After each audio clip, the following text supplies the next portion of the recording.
Expand curiosity. JustProfessor here. Someone gets hurt, and your first thought is, what did they do wrong? Someone gets scammed, and you think, why weren't they more careful? Someone suffers, and instead of feeling sympathy, you look for reasons it was their fault. Your brain is doing this automatically, and it's making you cruel without you realizing it. You probably think you're a good person who doesn't blame victims. But watch your thoughts next time you hear about someone's misfortune. Your brain immediately starts looking for what they could have done differently, what choices led to this, how they should have known better. You're not trying to be mean. Your brain is protecting itself by convincing you that bad things happen for controllable reasons. And that need for control is turning you into someone who blames people for their own suffering. Victim blaming is when you automatically look for ways the victim caused or could have prevented their own harm. Someone gets robbed and you ask why they were in that neighborhood. Someone gets sick and you ask about their lifestyle choices. Someone loses money and you ask why they made that investment. You're shifting focus from the person who caused harm to the person who was harmed. Your brain makes you do this because believing victims cause their own problems makes you feel safer than accepting that bad things can happen randomly to anyone, including you. This happens because humans need to believe the world is fair and predictable.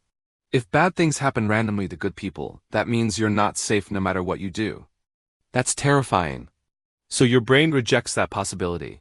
Instead, it looks for reasons the victim brought this on themselves through their choices or actions. Your brain trades compassion for the illusion of safety. The problem is victim blaming causes real harm while giving you false security. You being cruel to people who are suffering while convincing yourself you safe when you not. Bad things do happen randomly. Smart, careful people get hurt through no fault of their own. But admitting that feels scary, so your brain keeps looking for reasons to blame victims even when it's obviously unfair. Let me show you where this destroys empathy. Someone shares that they were assaulted, and immediately people ask what they were wearing or why they were alone or whether they were drinking. These questions suggest the assault happened because of the victim's choices. But assault happens because someone chose to assault. The questions are victim blaming disguised as concern or seeking understanding. Your brain wants to find controllable factors, so it doesn't have to accept that assault can happen to anyone regardless of their choices. Financial victims get blamed constantly. Someone loses money in a scam and people say they should have known better or they were greedy. But scams are designed by professionals to fool people. Smart, educated people fall for scams regularly. Blaming victims makes you feel superior and safe. You wouldn't fall for that because you're smarter or more careful. Except you probably would given the right circumstances and the right scam.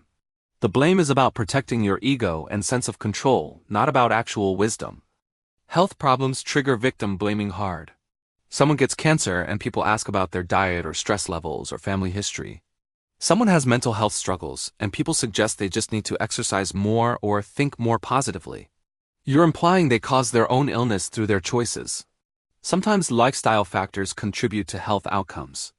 But treating health problems as always deserved or preventable through better choices is cruel and wrong. It also stops you from supporting people who need help.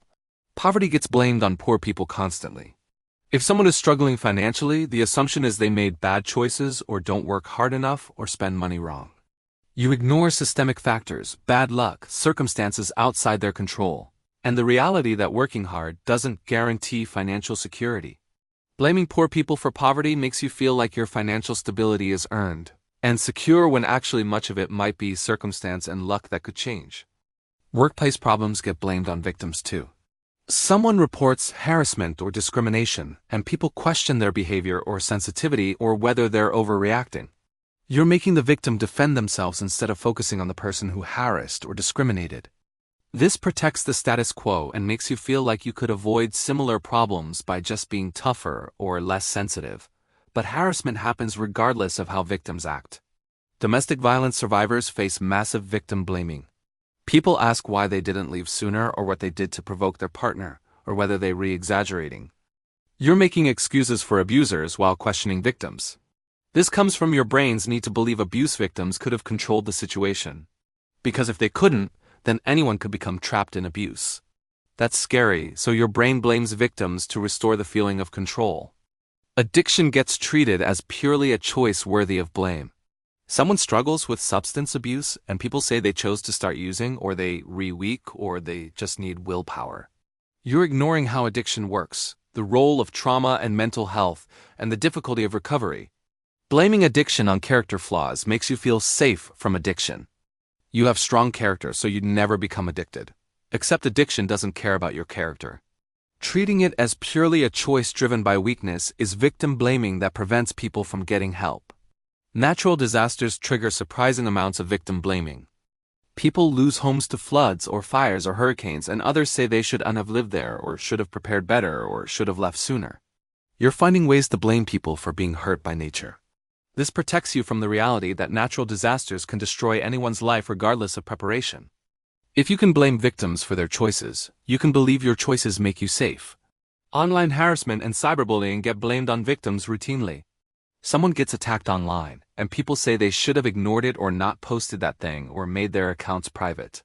You're putting responsibility on the victim to prevent harassment rather than on harassers to not harass.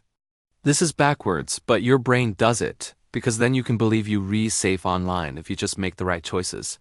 Except harassment happens to people who do everything right. Medical misdiagnosis and malpractice get victim blamed.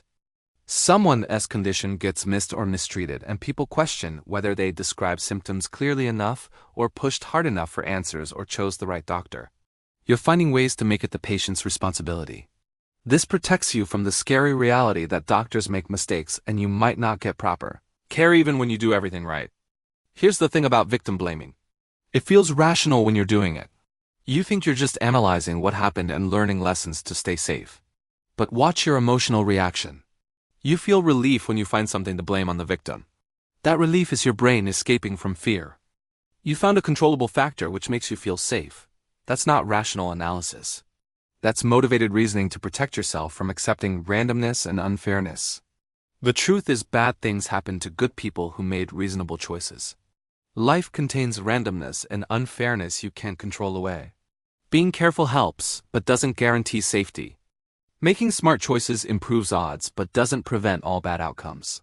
Your need to believe otherwise makes you cruel to people who suffered through no fault of their own. Fighting victim blaming requires accepting uncomfortable truths. You're not as safe as you want to believe. Bad things can happen to you regardless of your choices. Other people's suffering doesn't always contain lessons you can use to protect yourself. Sometimes terrible things just happen, and looking for what the victim did wrong is pointless and cruel. When you hear about someone suffering, notice your immediate thought process. Are you looking for what they did wrong? Are you finding ways to differentiate yourself from them so you feel safer? That's victim blaming. Stop it.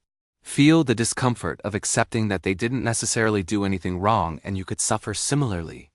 That discomfort is you facing reality instead of hiding behind false security.